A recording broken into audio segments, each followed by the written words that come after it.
ఒక సిద్ధాంతపరమైన విధానంలో వెళ్దాం అనుకోండు. డాక్టర్ జయప్రకాష్ లోక్సత్తా పార్టీ సిద్ధాంతపరంగా వెళ్దాం అనుకోండు.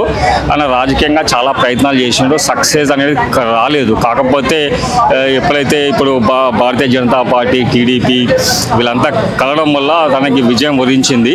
సో ఏదేమైనా సరే ఎంతమంది ఎన్ని నిందలు మోపినా ఏం చేసినా కానీ జనసేన పార్టీ ఆవిర్భావ దినోత్సవం అనేది గ్రాండ్గా జరుపుకోవాల్సిన ఆవశ్యకత ఉంది.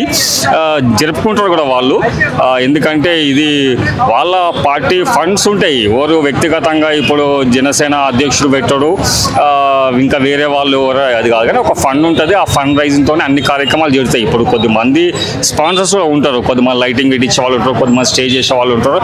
పార్టీ పరంగా అలా ఉంటాయి. కానీ కొద్దిమంది ఏంటంటే ఈ ధనాన్ని వృధా చేయడం ఎందుకు, పేద ప్రజలకు పంచాలి, అవన్నీ కాదు.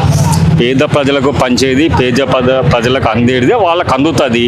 సో ఇప్పుడు ఎవరైనా సరే, ఇప్పుడు మన ఇంట్లో ఏమన్నా బర్త్డే ప్రోగ్రాంలు కానీ ఏమన్నా జరుపుకుంటాం కదా. సో పార్టీ ఆవిర్భావ దినోత్సవం అనేది తప్పకుండా జరుపుకుంటారు అందరూ. ఎందుకంటే ముఖ్యంగా ఏంటంటే జనసేన పార్టీ ఇప్పుడు గెలిచింది కాబట్టి ఆ ఉత్సవం వేరే ఉంటుంది.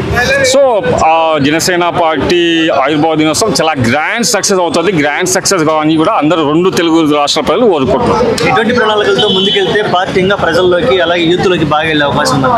జనసేన పార్టీ తప్పకుండా యూత్లో కంటే ఇప్పుడైతే వచ్చి ఇప్పుడు 1 year కూడా కాలే అనుకుంటా. సో ఏంటంటే దాని సమీకరణ పరిణామాలు ఇప్పుడు తెలియము.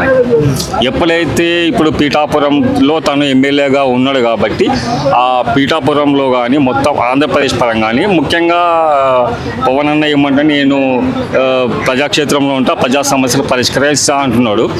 ముఖ్యంగా ఏంటంటే ఆంధ్రప్రదేశ్లో రోడ్లు సక్రమంగా ఉండేవి, ఆ రోడ్లను తీర్చిదిద్దాలా.